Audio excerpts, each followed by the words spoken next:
morning, everyone. Buenos dias. That's about the extent of my Spanish. You might be able to pick up that there's a bit of an Australian accent there.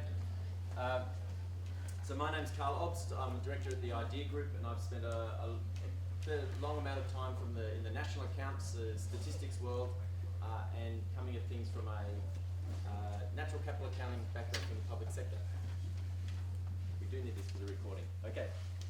So my name's Carl Orbst, and moving away from the thing. Okay, it's handy for all of the other speakers. And my background is coming from a public sector measurement point of view, looking at the national accounts and integrating the environment. This session is we're going to have to go through things quite quickly. We have 5 speakers and 5 presentations, which we want to run through directly, and then come to a question and try and get as much question and answers happening as we can, and trying to focus particularly on the issue of how do we work together across sectors, particularly in this area around natural capital measurement. So I think I might leave it at that. I had a few other thoughts that I was going to provide as a way of introduction, but maybe I'll hold those off to the end. And I'll hand over now to Marta Santamaría from the Natural Capital Coalition, who's going to do a presentation together with my colleague at IDEEA Group, Marta. Thank you very much, Carl. Yes, okay, perfect. Thank you very much, and welcome everyone. So with this session, we wanted a bit to explain why we came with the idea of combining forces. So maybe we should start explaining what is the Natural Capital Coalition. How many of you is familiar with the Natural Capital Coalition and you know what we are doing? Great. So for those that you're not familiar, we are a collaboration initiative that we are trying to bring together all the stakeholders, because we recognize that we cannot do this alone. And we don't want that someone is coming with their solution and thinking that the rest of the people is wrong. So we create a space to have a conversation about how to integrate natural capital into decision making, and we want to speak with all the stakeholders. So we have representation from the conservation community, from research and academia. We have businesses, finance, policymakers, standard setters. So we bring all them together to try to harmonize approaches to natural capital and escalate their use as fast as possible. So with this aim of trying to harmonize, we published the Natural Capital Protocol in 2016. There is a harmonized approach for businesses to identify, measure, and value their impacts and dependencies, and integrate this into the decision-making processes. So different businesses are already using the Natural Capital Protocol. So these are the 50 businesses that they piloted the Natural Capital Protocol. But since then, since 2016, there are many more already using, as you have seen in the discussions these days, is the framework that is used by many businesses. But we thought that it was good to try to open the discussion with which is the framework that is used by the public sector, and Mark is going to explain which is this framework, and then we are going to discuss furthermore about how to combine forces between what we are doing in the private and in the public side. Thank you very much with this. Thanks, Marta.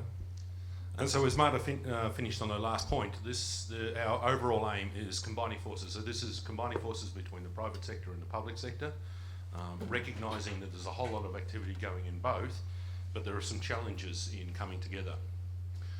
So the United Nations System of Environmental Economic Accounting, I'll follow Marta. Does anybody heard of that? Put your hand up. Oh, right, so we've got quite a few. One of the key challenges is it's been designed at the national level by national statistics officers, and there is a lot of uptake at the global level within the public sector. But the big question is it as applicable to the corporate sector? And we truly believe that there is an opportunity to do that. And the Combining Forces program is about testing and developing case studies to bring that together and see how we can do that and how we can achieve that. So at some point in the future, we're sort of talking the same language when we're thinking about environmental economic accounting or natural capital accounting. We describe this as the natural capital soup. There are many different approaches out there, and there's neither good nor bad associated, so there's no judgment about the approaches. And I think what's great is all of the approaches have the same objective in mind. We're all caring about natural capital, we'd like to measure it, and we'd like to incorporate it systematically within our decision making. However, if you're a corporate and you go out there in the landscape, which one do you choose, right? And that's a real challenge for a corporate, because a corporate just can't take those risks and go, oh, we'll just do anything. So you could think, well, how could we harmonise our approaches? Can we collectively put them into a circle and call some of them initiatives, some are frameworks, some are data models, and some are applications? This is by no means the right way of sorting through them, but what we're trying to do is say, let's try and clear up this soup a little bit, so we're not just dipping in there randomly and pulling something out. So that brings us to combining forces. How can we clear up this soup, or how can we clear up this uncertainty and share the knowledge on natural capital accounting across the different approaches? There was a study undertaken last year that highlighted there were 4 key areas of priority for combining forces. The first 2, building the community and narrative. That's an ongoing process, and the coalition is leading that and has been very successful. As Marta pointed out, there are as many companies coming on board. But the key challenge is, it's lovely to have a good conversation and a great narrative, but when it comes to the nuts and bolts of things and you're producing a natural capital account, and like the presentations we saw yesterday, what does that really mean? What does that mean when you're trying to do that? In this morning's presentations, if you're developing a footprint, what are you measuring? Okay, it's just another form of natural capital accounting. So the key challenge, we think, is looking at the harmonisation between the different approaches, and then thinking about data challenges that exist for both the private and public sector, and how those barriers can be overcome.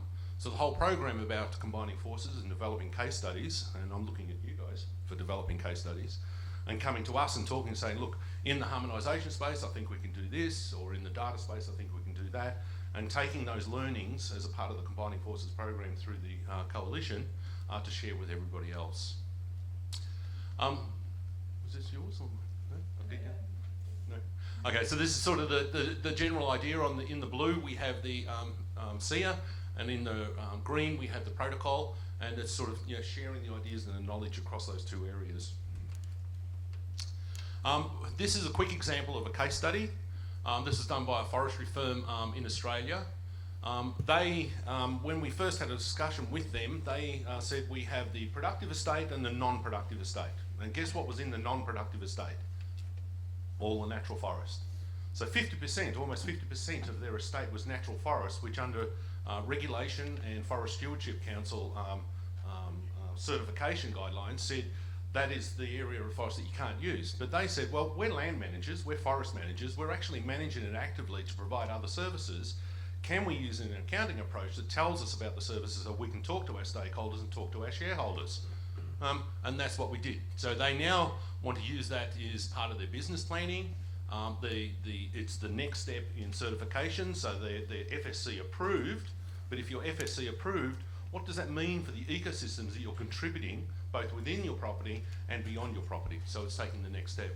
Having discussions with investors and having much better discussions with government. Not just to comply with the government regulation, but to help government achieve its regulation through the management of the landscape. And that diagram is just a quick diagram of the results that they've come to date. Thank you, Mark. So a part of this great example of Rico, how a company was using the SEEA framework and it was useful for them, we also wanted to show the other way around, how the governments think that the protocol could be useful to manage the same problem. So both the public and the private sector wants to preserve and enhance natural capital. So in the case of Scotland, so the Scottish government was supporting some private owners to apply the protocol because they understood that this could benefit everyone. So they did a trial because they understood that we are in a context of uncertainties. There are many risks associated to the climate change and many others.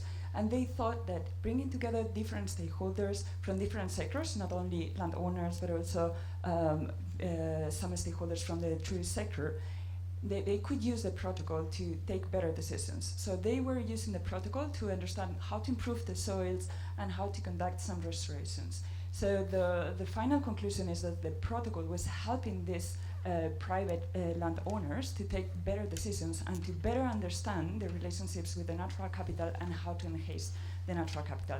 So here with us is Marie Christie from the Scottish Natural Heritage. So she can give us better details about this example, but we were not conscious that she was going to be in the room. So I don't know if you want to add something. Yeah, Perfect. Okay, thank you very much, Marie.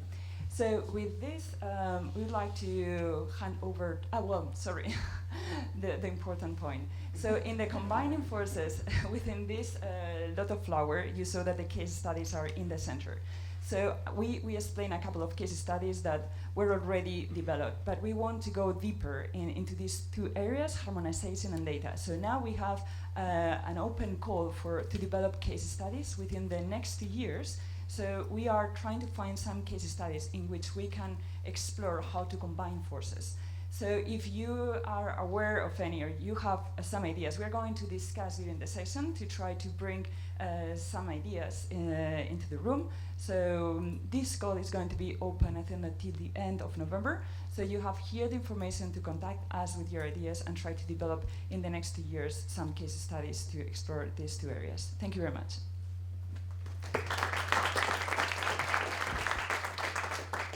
Thank you very much to Marta and Mark for that. To give you a bit of a quick introduction, what we want to do now is to run through, perhaps to give you a bit of inspiration of what may be possible and where the different perspectives are coming from. I'm going to run through 4 speakers now.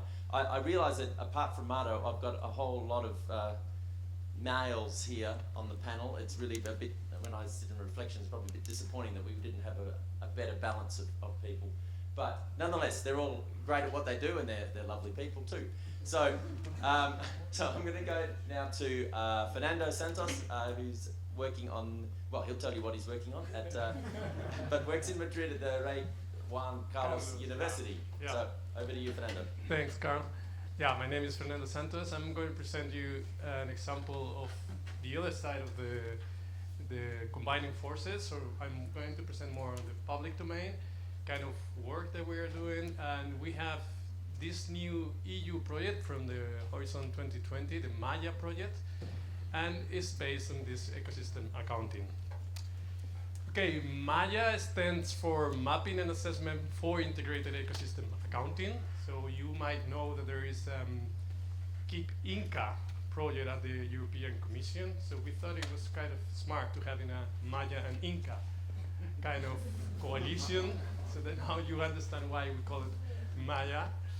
So basically it's combining 16 institutions in European institutions. Wageningen University from the Netherlands is coordinating this project, and Lars Heens is the coordinator. And we have all kind of national statistical offices and kind of governments and ministries and academia working in this consortium. Okay, in the project, we follow what Mark was saying, which is the SEEA framework, which is basically an integrated environmental economic information. So the SEEA, for those that doesn't know, is the system of environmental economic accounts. So we are basically trying to develop measurements that the contributions from ecosystem to the economic activity, okay? And we are trying to connect our systems to the system of national accounts, which is more based on the economic statistics. So basically, this includes biophysical and monetary information in terms of soils, hydrology, vegetations, habitats, all kind of information. And we provide kind of public information in the form of maps and tables. The system, just to go a bit, no, I don't want to get into it, but to have a bit of a clue of what it produces, the system is based in 4 core accounts. It's ecosystem extent, so how habitat change is changing through time, the condition in terms of how these changes are affecting the conditions of these ecosystems, and how the conditions is affecting the delivery of ecosystem services in terms of supplies and use. And then, once that you have all this biophysical information, you transform the information into monetary ecosystem assets, so in monetary terms.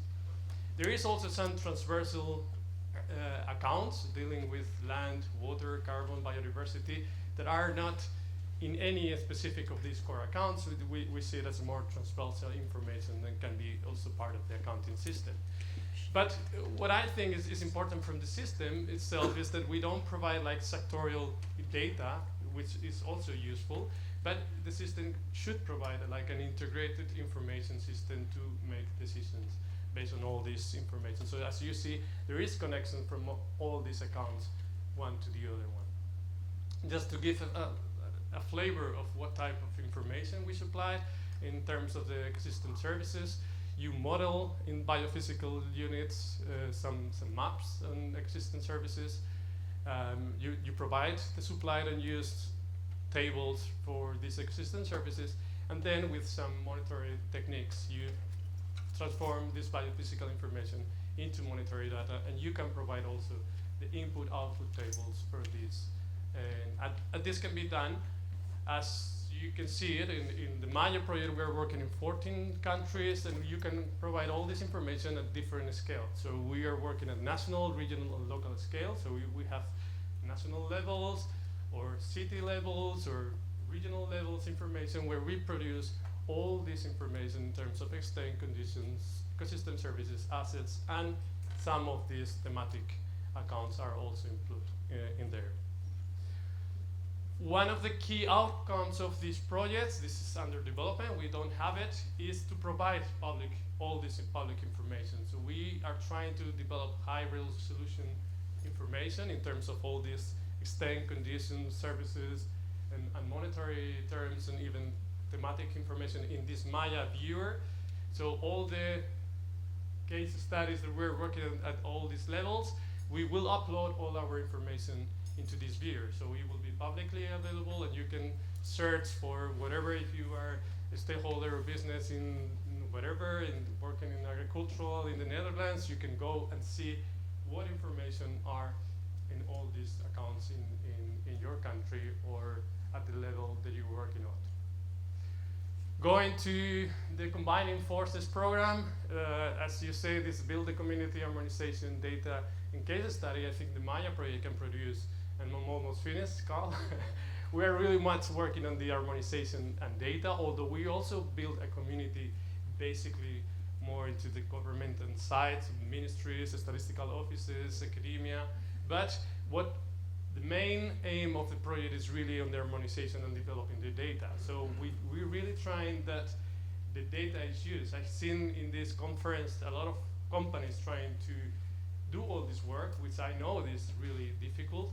And in my opinion, this information should be also provided from the governments and from the statistical offices, so the companies can use it and don't have to develop themselves all this information. Finally, I mean, the accounting approach has a lot of potential applications in monitoring change through time, identifying priority areas for restoration and ecosystems and ecosystem services, understanding the dependence of the economic actors and sector in the ecosystems, understanding the contributions of ecosystems to the economy and economic implications, and develop all based on this data, a scenario analysis, designing policies, and so it's ready to be used and have a lot of applications for the future. My last slide, and Óscar will provide more detailed information about this. Maya was launched last year at the same time that We Value Nature, so we are more in the public domain. We Value Nature is more on the private sector, but we are sister projects. So we are trying to develop all this information, so We Value Nature can use all this information in the private sector to strengthen the coherence between the private and public sector. Okay, this is it for me. You can go into the website. We are still under development, but there's a lot of information already there. Fantastic. Thank you very much, Fernando. I think that's, for those of you who weren't familiar with the SEEA, that gives you a really quick introduction to some of the potential that might be there, or is there, and the work that's progressing. And it's not just in Europe, that's stuff that's going on, as Mark showed in that map. It's starting to go out, at least around about 40 countries at the moment are putting work into this area. So, and about the second or third last slide, Fernando had a really nice link into our next presenter, Johan Lammerant from Arcadis, who was, look at this link of what is this opportunity for these data exchanges to do, and Johan has been particularly looking at this in recent months. Over to you.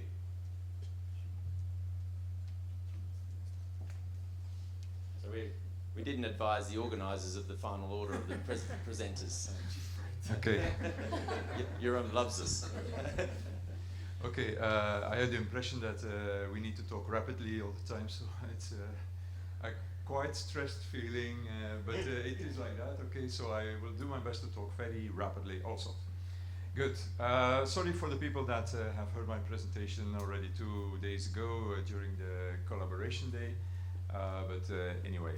So I did also some research for United Nations Statistical Department.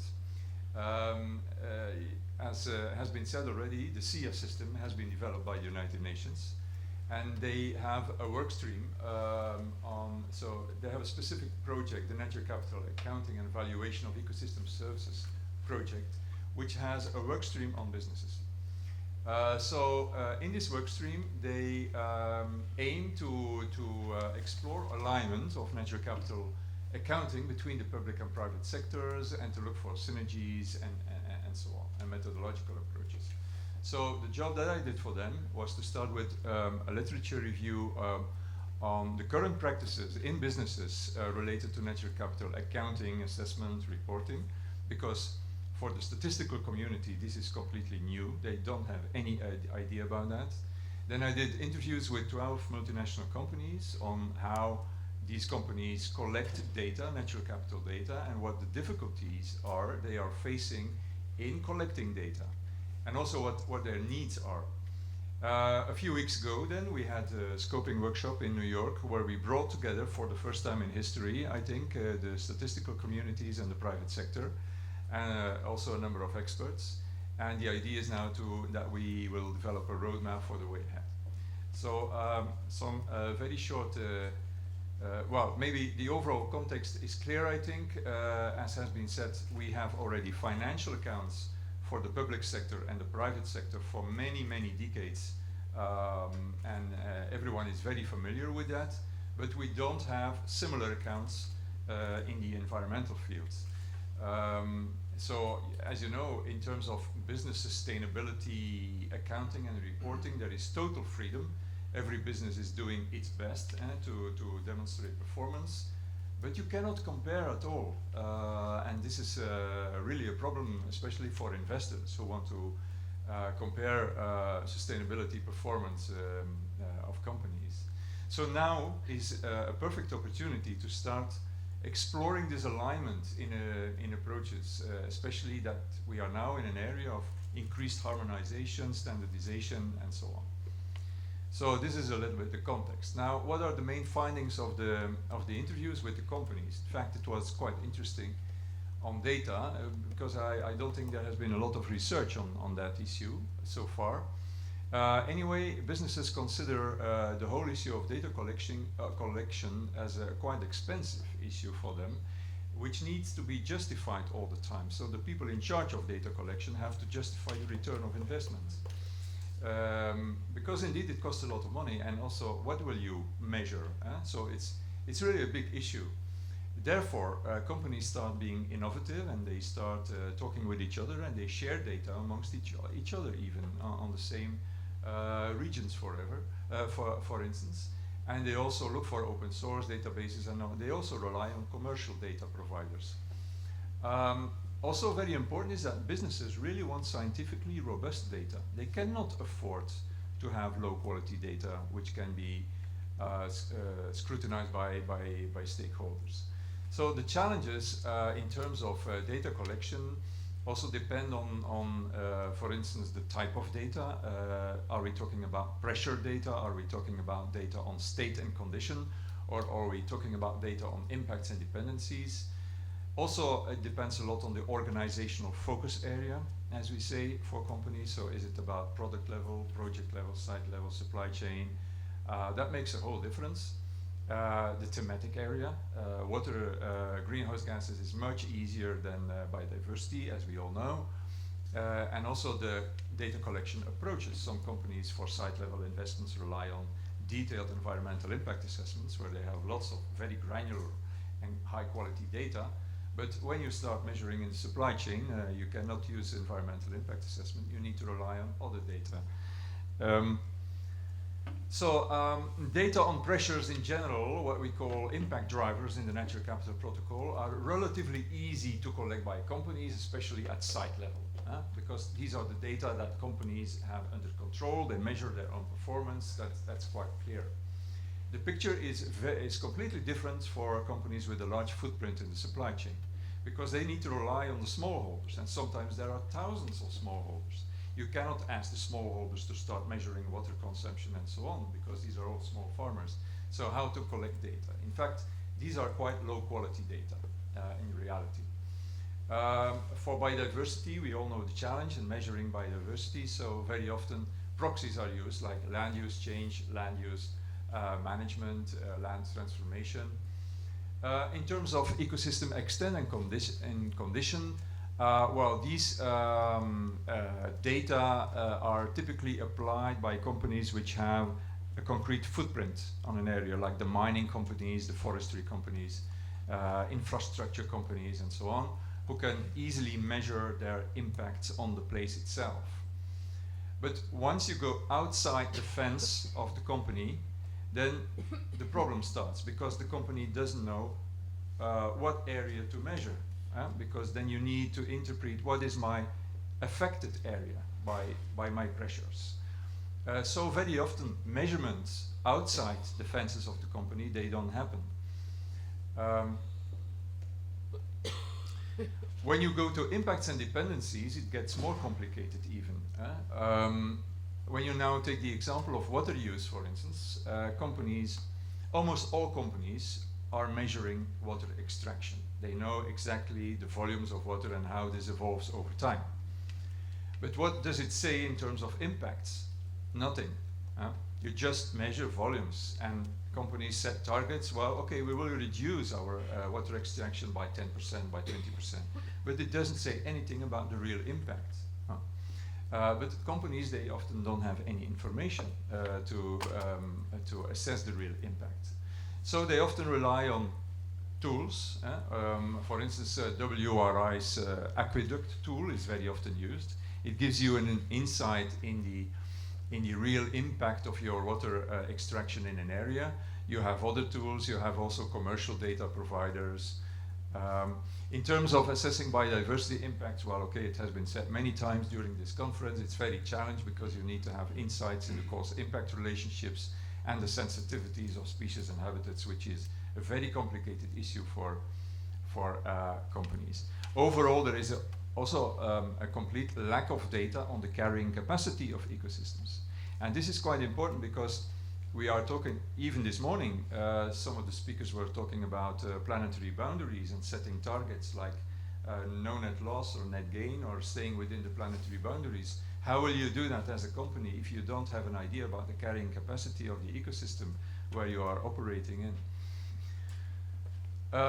Now, in terms of potential synergies with the SEEA, so it's very clear that from the interviews, there is no connection at all between the statistical community and the business community. None of the companies was aware of the SEEA system, although it were quite big companies in many cases.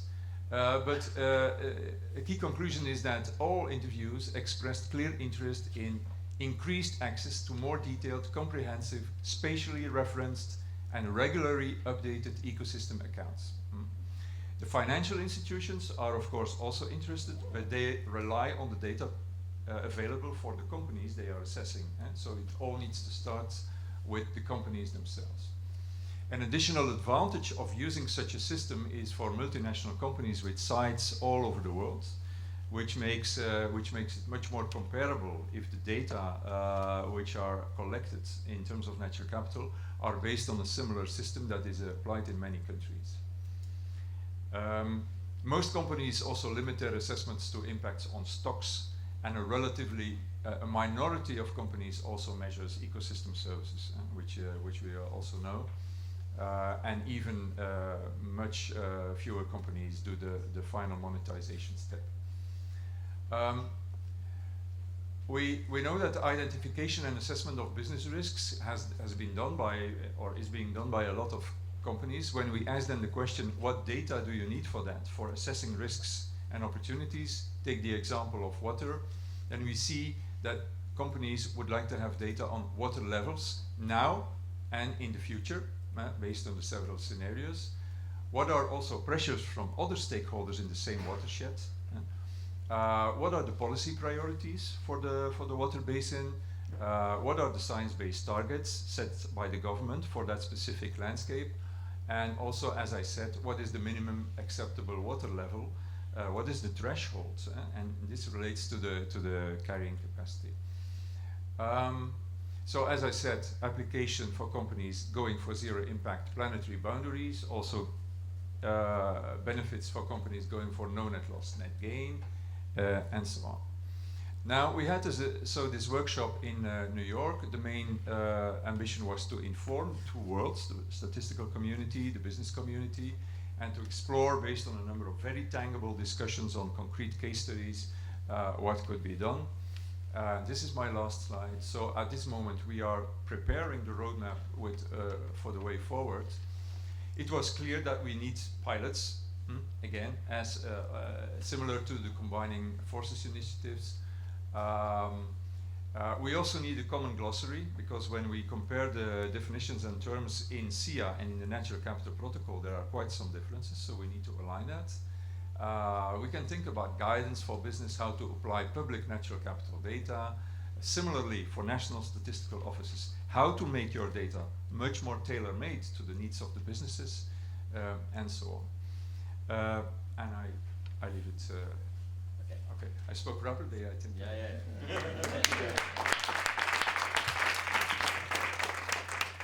That's great. I think you're starting to build up the picture of what might be possible here, and the idea of case studies and pilot studies. We're trying to look at that across all of these domains, and hope we've got you ticking. Now, we did actually have another speaker who unfortunately was unable to get here, Leonard Jan de Old from Philips, but Marta is going to give us a very quick summary of what he may have said.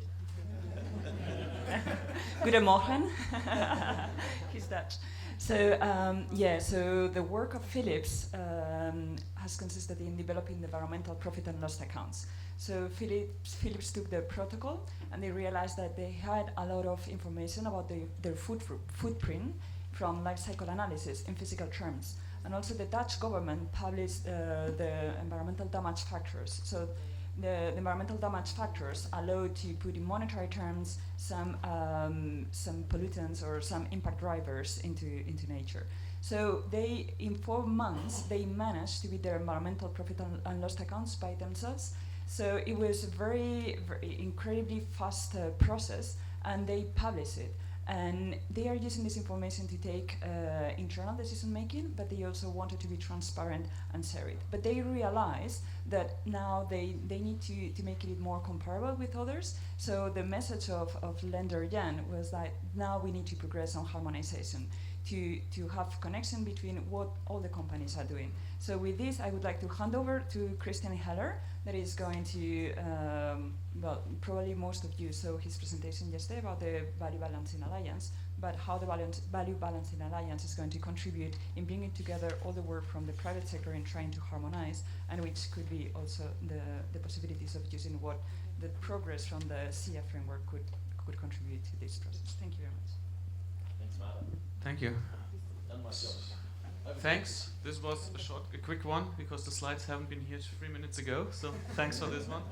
I'm currently considering if I should run this presentation in a totally different style, because we're talking so much about data, and I could give you insights, the data challenges that we have as a company, and really the need with regard to collaboration. But you can also ask these questions later on, because I have done this for 6 years within BASF, so I think I have similar challenges like the guys from Philips, so I can step in here as well. So this is what I've shown you to a certain degree yesterday, but I just want to emphasize is what all the people are talking about since yesterday morning. It's all about collaboration. And if you remember the slide I showed you yesterday about this BASF footprint along the value chain, you just need to consider for companies like chemicals, you're in the middle of a value chain. And in the case of BASF, we have roughly around 75,000 first-year raw material suppliers. I'm not talking about service providers, I'm not talking about technical equipment and stuff like this, just on raw materials first year. And you need to think about, if you want to calculate your footprint, how the hell are you going to do this? And therefore a really big collaboration is is required, thank you, to collect these data, because we're currently running this via input-output modeling. But we all hear that it needs to go in the direction of accounting. And can you account as a company for industry average data? It needs to be much more precise if you want to influence something. And everybody's talking about accounting currently. And if you look at this slide, and if you look at the liabilities of board members within companies, putting information on the stock market, what can we really account for? So we have a strong legal issue when we're talking about natural capital accounting. Because to be honest, if I'm talking just about my own operations as a company, this is stuff which is already out there. But we need to think along the value chain if you really want to get a feeling, what is the footprint as a company you're leaving? But you're entering quite complex questions. Is a board member of whatever kind of companies are in here, let's take BASF for Philips, can we account for what is happening in our supply chain? When one of our raw material suppliers is doing whatever kind of strange stuff, can they account for this? Do they need to know this? Do they need to make a note to the financial market on this? So there's quite some stuff going on. On the other hand, what we call the value statement is so important to get an understanding for our stakeholders. What is the business model about? Thinking about investors, they want to know what are our risk exposures and business opportunities. We're talking about the business opportunities of the SDGs. You can read this in these accounts if you make this properly. So there is a need to get this done. What I want to emphasize is there are lots of questions what we need to solve when we are talking about accounting. Data is one key issue. Legal issues is another one. The third piece is, how do we integrate this within the business world?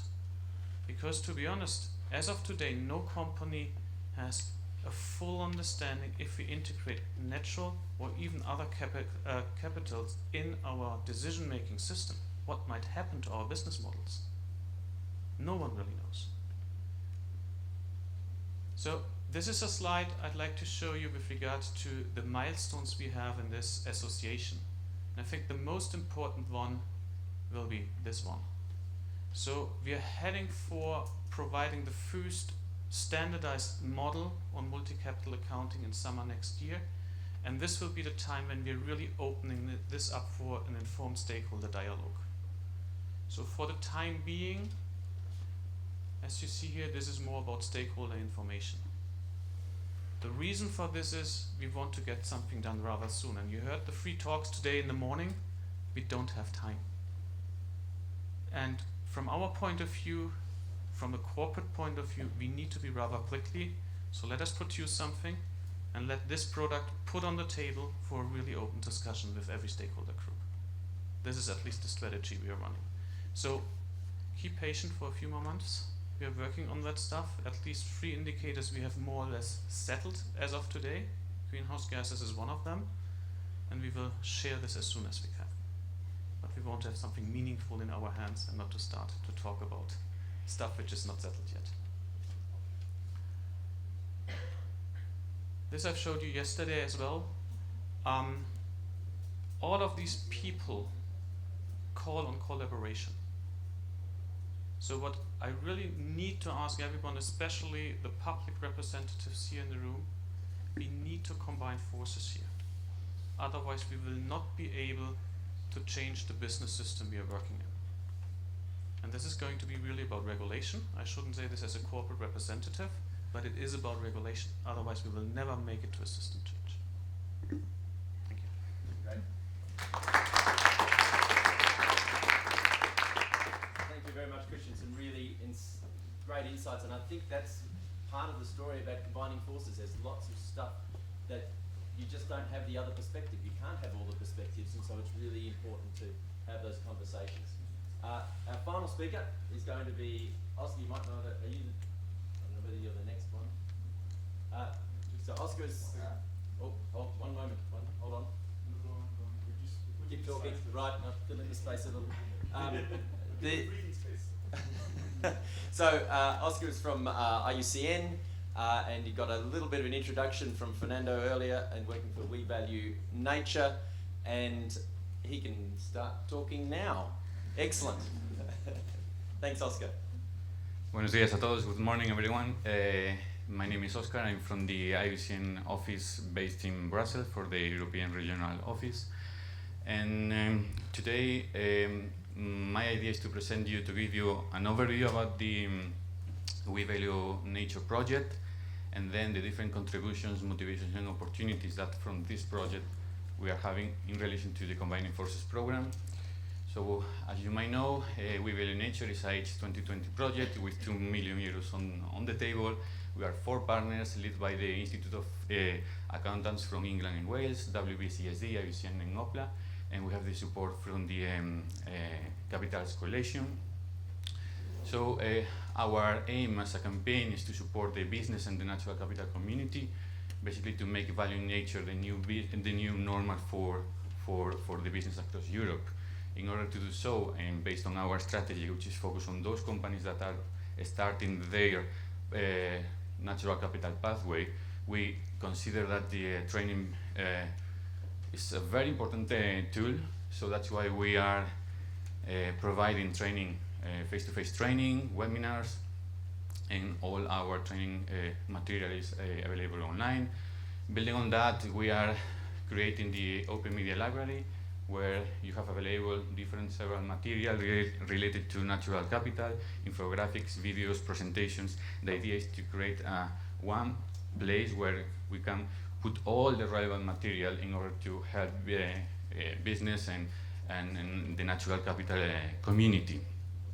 And then we are also working on the different barriers and opportunities related to the natural capital uptake. The idea is to have a better articulation of this, how we can clarify the different key barriers in order to be overcome, as well as the different interventions that we can propose in order to overcome them. And then there are several activities that we are considering relevant on this field, and one of them is how we can enhance the coherence between private and public sectors in terms of natural capital assessment. So just to give you an overview about why we are, or what's our contribution. So from We Value Nature, we identify that from the EU policy framework, recognize the importance of the natural capital and the need to incorporate it into the decision-making process. But we identify different barriers, and as building on the previous conversations, we see that, well, we could understand that there is a limited understanding and or recognition about nature. Then from both sectors, we can see that the short-term means is not helping. In terms of different methodologies, solutions on the table, in some cases, and especially if you are starting your pathway on the natural capital, could be confusing and or paralyzing because you don't know which one you have to take. So that's why we consider that there is a lack of coherence between private and public sector. As already Fernando said, we are in collaboration with Maya, which is our system project, and well, we set, based on our agreement, a list of mechanisms to collaborate, resources, which is basically the operational fund from We Value Nature, and then some relevant tasks, such as the coherence between private and public sector. So from We Value Nature, our motivation, we have a commitment to provide an input to the Combining Forces program, including pilot case studies and take lessons learned from it. Then in collaboration and in consultation with Maya, we want to address the different gaps and barriers in this arena, and then develop and implement a strategy. And finally, we want to promote the the private and public coherence at relevant external events. So this is the first time that I have the pleasure to talk in public about the first pilot project under the We Value Nature umbrella. It's going to be here in Cabo de Gata, Níjar. Well, the name is quite long, but the idea is pilot project integration of natural capital and public and private sector decision making for climate resilience and biodiversity in Cabo de Gata, Níjar, Spain. As you might know, here in Spain we are facing, especially in the south of Spain, a significant issue as the desertification is, water pressure, and Cabo de Gata is a significant area as well as a representative area for the Mediterranean part. So that's why we think it's quite relevant. So just to give you the, the most important objectives that we are trying to get with this pilot project, that as you can see, we are trying to start with the first steps in order to basically invite the different stakeholders to the same room and start talking about this. So basically we are acting as a shepherd in order to invite all the key stakeholders. So our idea is to engage the dialogue and the different opportunities and partnerships in Cabo de Gata, taking into consideration the key stakeholders. We want to basically foster a mutual understanding in terms of landscape restoration, because we are facing an area which is addressing desertification. We want to improve the collaboration between both sectors in order to have a better assessment and integration of the natural capital into the decision-making process. And then in last term, but not least, is how we can inspire both areas, both sectors, in order to integrate the natural capital thinking. This is my last slide. And this is our idea about the different correlations that we identify from the pilot project with the Combining Forces program in relation, to the priority work areas. The first one is we are building the community, stimulating the collaboration, the partnership between the different stakeholders in Cabo de Gata, and we want to identify some opportunities for collaboration between both sectors. Then how we can harmonize this. Basically, in my view, sometimes from the public and from the private sector we are talking about the same, but we are using different terminologies based on the fact that there are different tools, and then the drivers behind those sectors are different, because from the private sector normally there is a market activity, therefore there is a price, therefore there is a reference. But when we talk about public sector, we are talking about, in most of the cases, about no market activities or quasi-market activities. Therefore there is no market, there is no price, and therefore there is a different driver. So how we can basically harmonize the terminology in order to talk about the same, because at the end we are talking about the same, but we need to have the same language, the same terminology. Then in data, I think this is something that Maya is going to help us a lot, but from We Value Nature, the idea is built on the existing data. And when we are talking about Cabo de Gata, it's a perfect scope, giving us a problem, an issue, and a specific spatial area in order to work with that data. As I said, our idea is to start with the first steps on this arena, and finally, we want to understand what's happening, the different opportunities, synergies between sectors, and then, of course, we need to analyze the different findings and gaps. And as I said, this is the first time that I'm in public announcing the pilot project. We are looking for a consultant in order to lead this pilot. The deadline is going to be by the end of this month, and our idea is to start in December 2019 until June 2020 in order to present it in our international World Conservation Congress in France in June 2020. So please do not hesitate to contact me if you have any question. If not, you can type up our website, which is wevaluenature.eu. And well, thank you very much for your attention.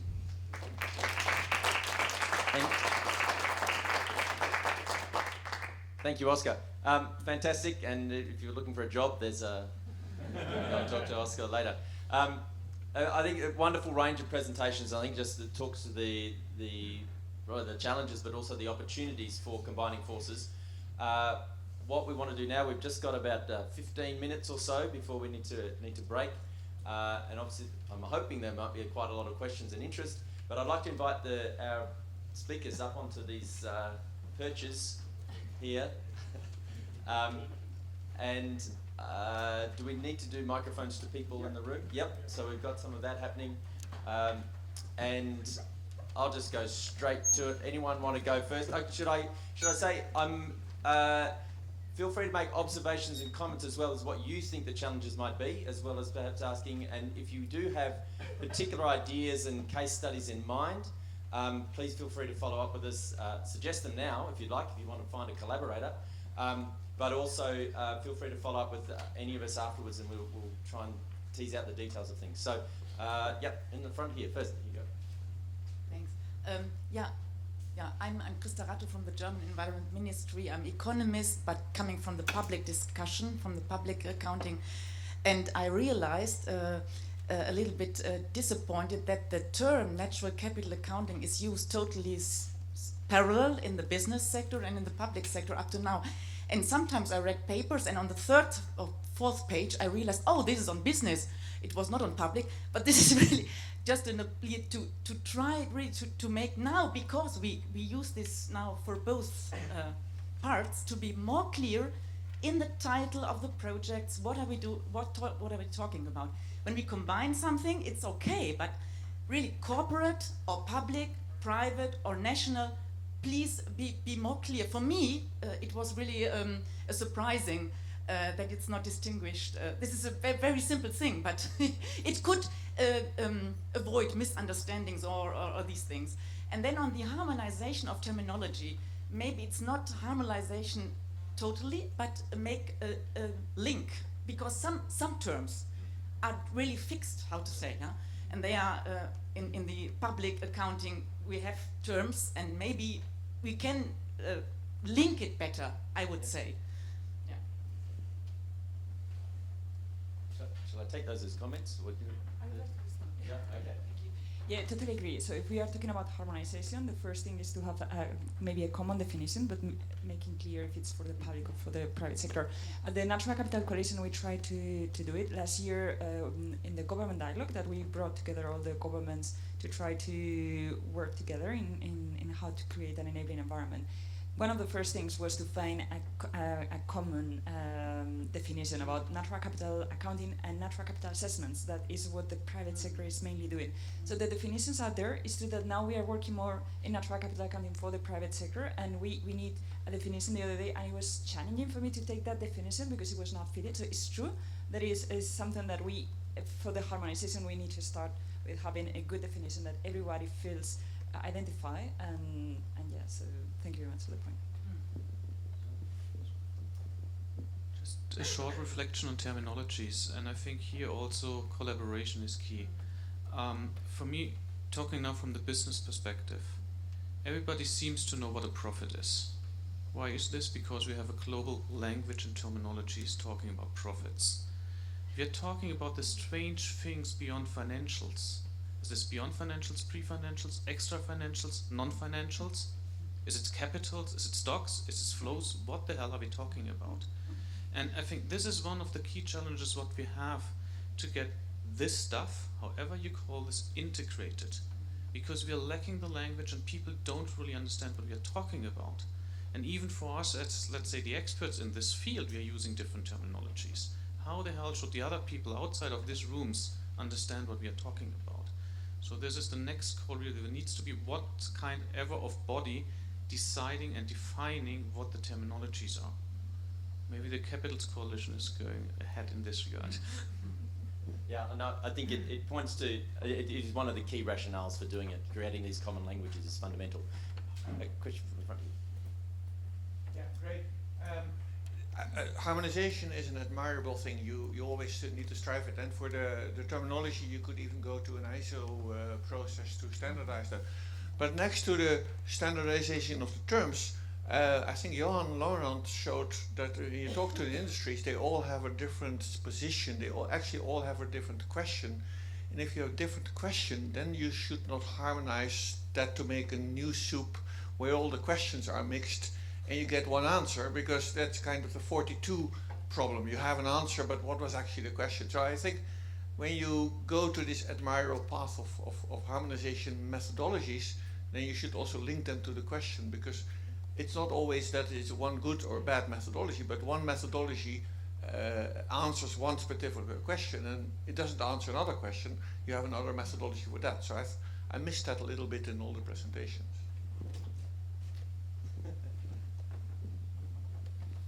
Yeah, this comes back to the issue of business applications. So the different types of uses that businesses have, the different needs in specific situations. But I don't think that for each type of business application that you need completely different methodologies. I think there are some basic elements that come back all the time, and I think the SEEA framework, without being now the absolute promoter of that framework as the only one, but it contains a number of very valuable building stones, like this extent condition, which is called state in the Natural Capital Coalition, and then you have the flows, which are the ecosystem accounts, and then the monetization. And this is quite generally applicable. So, yeah. Got one up in the back. Yeah. Just a second. And in terms of just to add a bit of that and the standardization and harmonization, it's also from the perspective of different stakeholders, from national statistical offices. I mean, they have different issues than a business and a government or the commission. So, I mean, it's difficult to standardize, and that's why this framework can provide like a general terminology, and then how to apply that from the different stakeholder perspective can be quite flexible on how to provide that information. And we're looking at things across sectors of different language, using language across disciplines, or even within disciplines, and the confusion that comes in that. It's quite remarkable even at that level. So, okay, up the back. Yeah, good morning everybody. I'm Martina van Wilde from the Ecosystem Services Partnership. Again, ecosystem services, another terminology that is not widely used within this audience, and I think it can be very helpful in some of the discussions we're having here. However, my question is regarding the TEEP database, or the Ecosystem Service Valuation Database, that we are currently updating together with the University of Salamanca. And I was wondering, because that exercise is quite a scientific exercise to get the ecosystem services values. And I think those values can be very useful as input for the business sector. However, one of the challenges we face is how can we ensure the uptake of those values by the business sector? And I was hoping you might be able to answer that.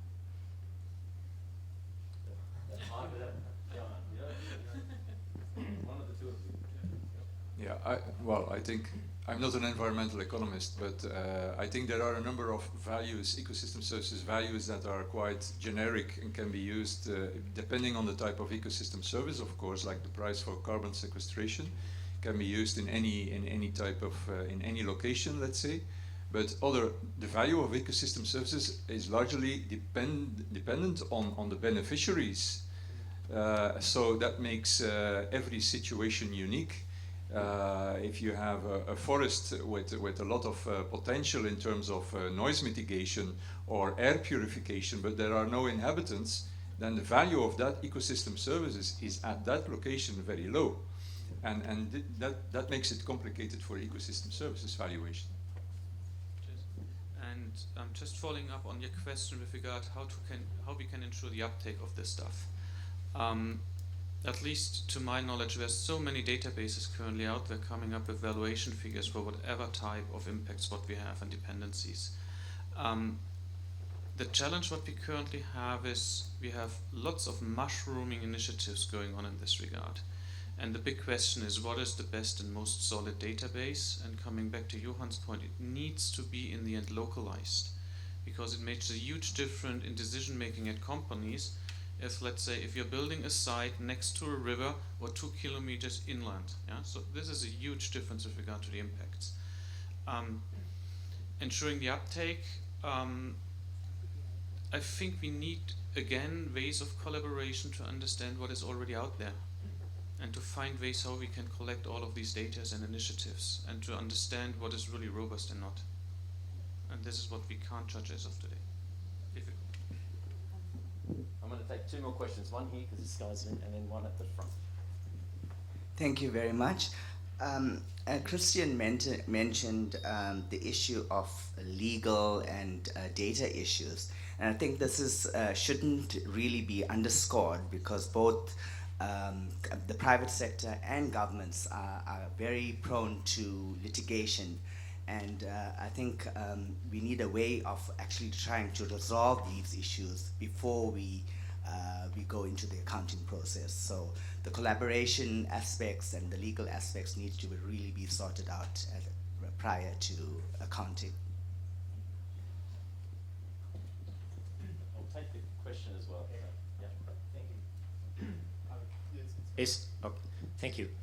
Well, Repsol is developing another case study. They're developing a methodology to evaluate and monetize their impacts worldwide. So we need to take into account their operations in every onshore and offshore location. And there is a huge challenge and several questions we've been trying to solve. First, according to the life cycle, that's an easy question because they have been starting with the upstream business. So they're basically, they don't have this issue with the supply chains on how to evaluate their providers. Basically, they use the oil and gas from the reservoirs, but they have a significant footprint. So the first question was how to identify, quantify impacts, how to estimate the extension of each impact. Then we had to make a selection of ecosystem services to be evaluated, because it would be impossible to assess the impact over 100 ecosystem services. So we had to make we had to group all the ecosystem services according to the engineering approach on how they are being affected. Then we had to quantify the potential effect of each impact on each group, because the effect is not always a total detraction or destruction of those ecosystems. For example, we had to evaluate the potential impact of helicopter noise over a sensitive area in the jungle, or the underwater noise coming from a seismic survey. So we know that noise might travel like 100 or thousands of kilometers, and it might create some detraction of ecosystems, of fishing, nursery populations. So there are a potential number of effects that need to be taken into account. So we need as well support from the from the university to okay. So the issue is that I was just sharing the concerns we have, the difficulties. We have to move forward because they're developing a tool that will go live probably in January, February next year, and there are several issues that I've been hearing, people that are taking initiatives, and I totally agree. We need to at least share our knowledge, our difficulties, how we are calculating those impacts, measuring, and also about the evaluation databases. For a site-specific case, it might be easier, but for this approach, we really need a global database, and well, that's another challenge. Yeah, indeed. Just a short reflection, more in general. From business perspective, you always need to ask the question, how much precision do you need to make a decision? And listening to you now, you're really going into the details. Let's say as a corporate perspective, I'm always thinking about a really pragmatic approach. So the first question you need to ask yourself, for what do you collect these kinds of data? What decision do you want to make? The second piece is definitely you need to think about the system boundaries you're setting for your whole calculations. And then you need to think about what is the best methodology to make this assessment. Is it a top-down input-output modeling technique, or is it bottom-up life cycle assessment, or even going into the details on the ground to collect the data? So these are the key questions in the beginning you need to ask yourself. The history from BASF, we were just keen about getting something modeled, and we were thinking about 6 months how we should do this until we really started to ask these questions in the beginning. And this helped quite a lot to sort this out. Sorry. Oh, no, we're running out of time here. I'll take a last comment from Marta. Yeah, no, just very quickly to say that Repsol has been doing a great job and you have been doing it yourselves, and I think that now you are in the moment of sharing, so we have been having conversations with the Natural Capital Coalition. We are developing the biodiversity supplement and we are keen on piloting that. So I think it's great that you are now open to share what you are doing, to receive feedback, to progress on what you have done, and also to share it openly, because you have done a lot of work and this could be useful for others. So I think that you are progressing in the right direction, and keep like this. Thank you. I'm sure we can. Okay. Go. Very quick. Maybe on the case studies, Carl, or maybe this is what you're also going to say. But so there's a call for case studies from the Combining Forces Initiative, also from the UNSD. We are looking for case studies. We are a little bit more flexible in terms of deadline. Your deadline was end of November, so for us it can be a little bit longer. But at the end, it's all about the same. We are continuously aligning in terms of case studies. So just express your interest in case you might test this out. So this is our call. Right. So can we put hands together for the speakers? Thank you.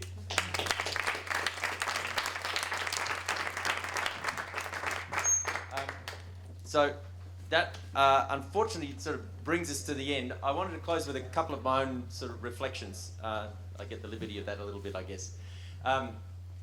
One is there's clearly the possibility here. I'm presuming, perhaps like myself, a lot of people in the room are more from a technical background and have this technician sort of notion.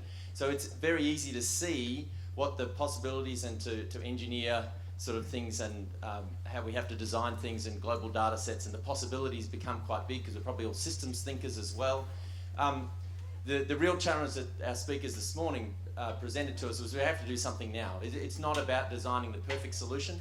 An old boss of mine had a very strong thing: don't let the perfect be the enemy of the good. And we need to be keeping on moving forward. So part of the challenge in this space is how do we keep talking? The little anecdote that I wanted to bring across was that I came from a government background, I had 3 years working on natural capital accounting with the SEEA from 2010 to 2013, and I thought I'd met a wonderful array of people. I had geographers, ecologists, all sorts of conservation people. It was just fantastic, and I thought, I'm pretty across this natural capital accounting space. So I got invited to go to the first World Forum on Natural Capital in Edinburgh in 2013. I thought, wow, this is all right. So I went along. There were probably about 500-600 people in the auditorium. I knew one other person. And I'm listening to all of these presentations over 3 days, and I couldn't believe it. How is it that after 3 years of working in the natural capital space, there wasn't any of this that I was familiar with? But by the same token, none of them had heard of any of the stuff that I was doing. So the remarkable amount of expertise which is existing in the world on natural capital is just phenomenal. There's more than enough expertise. Our challenge is to focus it and get it together so we can answer and meet the type of challenges that we heard this morning. So I'd like to express my thanks to the, what are we called here? The Business for Nature Summit, the Coalition and others. Thank you very much to the speakers for your time. Good luck on bringing it forward. I hope the conversation can start. And I'd probably say, final thing, the number one word for starting collaboration is hello.